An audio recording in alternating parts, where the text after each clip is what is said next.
Hello students. Today I Radha Singh welcomes you all in this online session.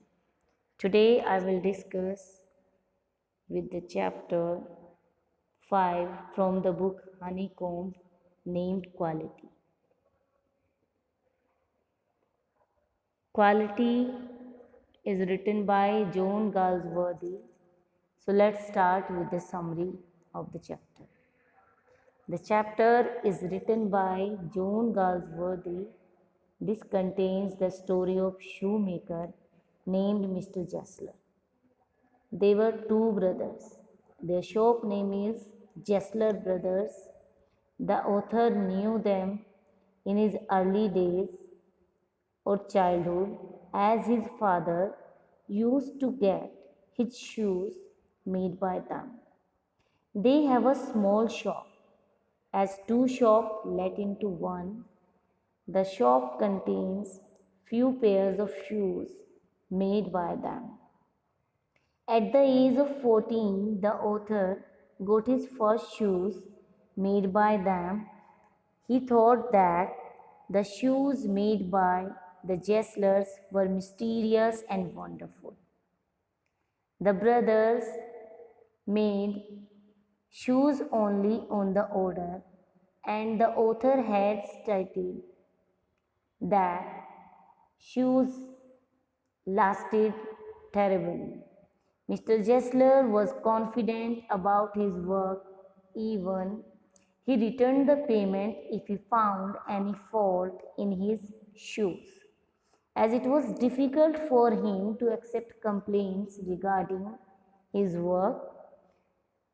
One time, the author went into Jessler's shop to put an order of the shoes which he had bought from an emergency. He put his order without showing any leather and sent it into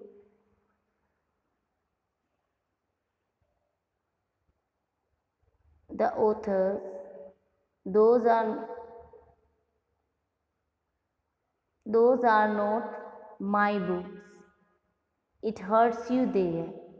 These big firms have no self-respect. Even they got it all from the advertisement only. The author has heard such things for the first time from Mr. Jessler. He felt bad and ordered many pairs of boots instantly. After several months, he went to their shop again, but this time he mistook Mr. Jessler for his elder brother. After a while, he realized his mistake and learned that the elder brother had passed away. He again ordered many pairs of shoes, and soon after that he left for abroad. After returning back, he went to his favorite boot shop again.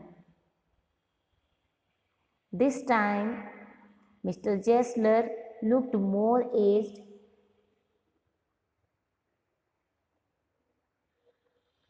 This time, only a year had passed, but from his face it appears as though he has covered a journey of decades.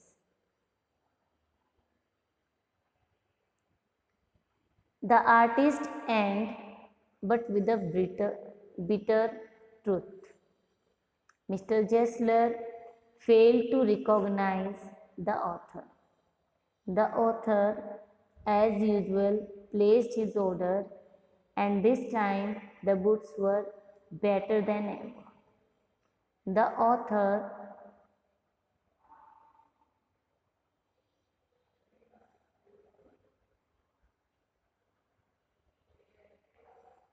one evening went personally to thank Mr. Jessler for such a splendid work.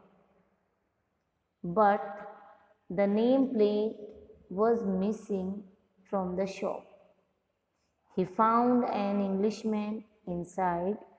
The man informed him that Mr. Jessler had passed away and they had taken up the shop. The man further added that Mr. Jessler died of starvation. The man used to make all the boots himself. He never allowed everyone else to touch them. He used the finest quality leather and worked hard day and night to complete the orders in time. He made the best boots in London with the finest leather. Yet he lost it to competition. Everything that he earned went on paying rent for the shop and on buying leathers. He skipped his meal, working for hours for each pairs of boots.